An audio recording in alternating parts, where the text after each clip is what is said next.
What's going on, everybody? Hope you are doing fantastic out there. So today we've got the last of the Reich and Ketuo knives that we got from the pass around. This is one I do like. There would be a few little small odd and end changes that I would make to it, but for the most part, I really do like this knife. And the price point's pretty good for what you're getting. In general, it's not a bad knife. So here, this one is the Ketuo Telson. This is the titanium and zirconium, and of course M390 blade. We're just going to jump right on into this thing. I'm going to go ahead and wipe it down a little bit because it does have a lot of shiny stuff, and we'll try to keep that stuff shiny so you guys can see it as such. This is a absolutely beautiful, beautiful, beautiful knife. So very, very impressed with Ketuo and Reich, which of course, I mean, I've seen some of their stuff before, but you know, not as much firsthand, seeing them up close like this.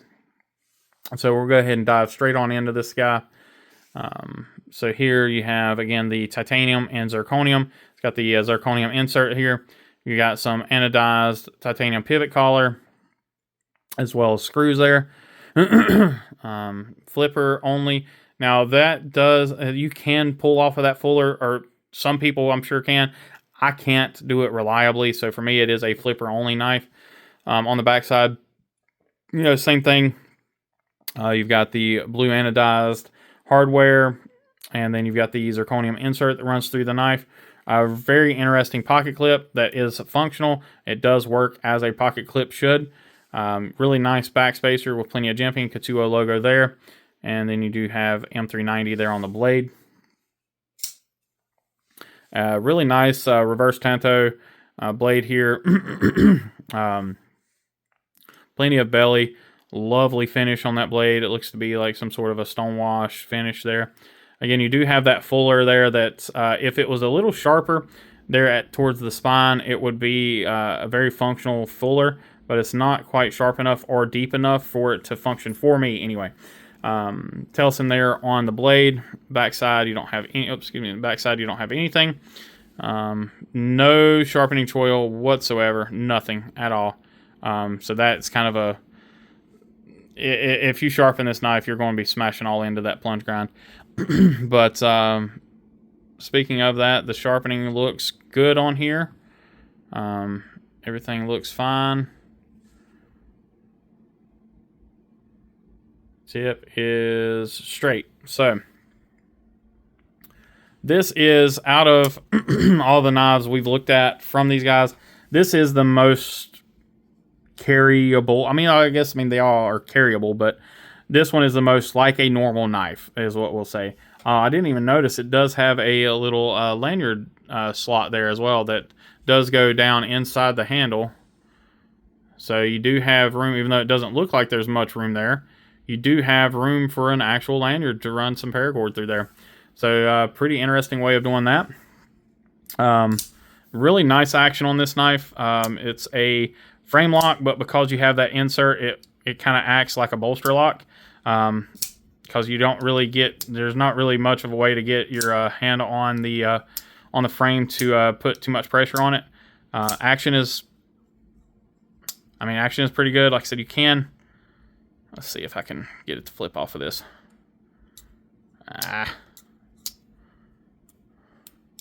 Yeah. So I can't reliably reverse flick this knife. I don't know if it's just for whatever reason I can't. It may just be because my fingernails are a little too long right now, but I really do like this knife. Handle feels pretty good. There's not a whole lot to hate about it, or not a whole lot to talk about. It's very kind of neutral feeling. I do get a little bit of a hot spot right here at the frame lock, but if I just shift my hand a little bit, it goes away. So, you know, it's just all in how you hold the knife. Again, really nice action, not too guillotine-y, more of a kind of a hydraulic action, which I do like. So kind of an all-around winner. Now these run, this one here is $285. Now they do have cheaper ones at $250 with G10 inserts, but to me, if you're going to spend $250 on this knife, you're going to throw an extra $35 and get the zirconium one. I don't know why you wouldn't. Zirconium, it does look way better than, because it's like the G-Mascus. It's like the Topo looking G10. It's got the lines and stuff that run through it. I mean, it looks okay on, you know, budget knives and stuff like that. But if you're spending $200+ on a knife, you're not going to want that. You're not going to want that G10 running through there. I don't think that was very smart. I think they should have used. I mean, they could have used, you know, any sort of fat carbon or camo carbon or anything in there, and it would have. I mean, I don't see why price wouldn't have been the same, because I know that stuff isn't any cheaper, or you know, $35 price difference for going from G10 to zirconium is insane. So there shouldn't have been much of a price difference for having carbon fiber in there, is what I'm trying to get. What I'm trying to say. Got a 3.7 inch blade, 8.1 inch overall. So really nice full size knife. You know, full hand. Just, I mean, all in all, it's a great little knife. Flipper only, like I said, I'm sure there's all kinds of people out there that are going to be able to reverse flick this thing, but again, I'm not one of them. So for me, it is flipper only. I typically try to steer away from flipper only knives, but this one's done pretty well, so I will give it a pass. It is slick, so there's not a whole lot of grip there, but you know, you do get a little bit there on the back of the back spacer, and then even on the how they milled in the lines with the relief cuts there from the frame lock into the pocket clip, those work, and that even does give you a little bit of traction on the back side of your hand, or excuse me, on the back side of the knife. But jimping is functional. Nothing to write home about. It's a very well done knife, without a crazy price tag, and it's got some pretty cool materials. You know, zirconium's awesome stuff. So all in all, I really like it. I don't know whether or not it's one that will be added to the collection eventually, but it should definitely, if it's one that floats your boat, or one you've been thinking about getting, you should definitely pull the trigger. It's one that's worth one that's worth picking up. So, all right, guys, I appreciate y'all as always. Please remember, smash that thumbs up, hit that subscribe button, and definitely check out the links down below.